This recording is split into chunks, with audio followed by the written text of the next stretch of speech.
આજે ગુજરાતમાં ફરી એકવાર મોટી દુર્ઘટના ઘટી છે। આ દુર્ઘટના માનવ સર્જિત દુર્ઘટના છે। સૌરાષ્ટ્રથી મધ્ય ગુજરાતના જોડતો બ્રિજ જે પાદરાના મુંજપરા પાસે ગંભીરા બ્રિજ છે એ તૂટી પડ્યો અને 4 વાહનો ટ્રકો અને પિકઅપ વાન સહિત 4 વાહનો નદીમાં ખાબકી પડ્યા। અત્યારે જે સમાચાર મળી રહ્યા છે એમાં 2 ના મોત થયા છે, 3 લોકોના રેસ્ક્યુ કરાયા છે। જેના મૃતકો છે એમને ભગવાન એમની આત્માને ભગવાન શાંતિ અર્પે અને ઘાયલોને તુરંત સ્વસ્થ થાય એવી મારી ભગવાનને પ્રાર્થના છે। પણ એક આમ આદમી પાર્ટીના એક સૈનિક તરીકે મારી એક સવાલ છે સરકારને, ભાજપના નેતાઓને।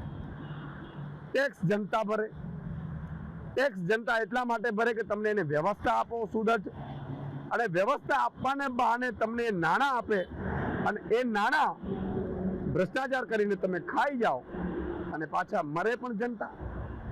જનતા ક્યાં સુધી આ ભાજપના ભ્રષ્ટાચારનો ભોગ બનતી રહેશે? આજે કોઈને ત્યાં બ્રિજ ઉપરથી નીકળવું કે બ્રિજ નીચેથી નીકળવું એ અસલામતી ફીલ થાય છે ભાજપના રાજમાં। આ ભાજપે કેવું ગુજરાત બનાવ્યું છે કે જે ગુજરાતમાં લોકો બ્રિજ નીચે ઉભા રહેતા પણ ડરે છે અને બ્રિજ ઉપર ચાલતા પણ ડરે છે। યાર, બ્રિજના બ્રિજ તૂટી જાય અને એ પણ ગંભીર રીતે 2 ભાગ થઈ જાય બ્રિજના, ત્યાં સુધી એમણે એક તો ભ્રષ્ટાચાર કર્યા, બીજા નંબરમાં એ જર્જરિત બ્રિજ છે કે નહીં એની ચકાસણી કોણ કરશે? એ જર્જરિત તો વાહન વ્યવહાર બંધ કેમ ન કર્યું? આ તમામ સવાલ સરકારની સામે ઉપસ્થિત થઈ રહ્યા છે। અમે નિષ્પક્ષ તપાસની માંગ કરી રહ્યા છીએ અને બીજી વાર કોઈ પણ નાગરિકનો આવી રીતે મોત ન થાય એની પણ અમે સુદૃઢ વ્યવસ્થા થાય એવી માંગ કરી રહ્યા છીએ। અને સાથે સાથે મુખ્યમંત્રીને કહેવા માંગીએ છીએ કે માત્ર ભોળપણથી રાજ્ય નથી ચાલતું, ભોળપણથી ઘર પણ નથી ચાલતું। જો તમે આ રાજ્ય ચલાવવાને સક્ષમ ના હો તો તમારે રાજીનામું આપી દેવું જોઈએ।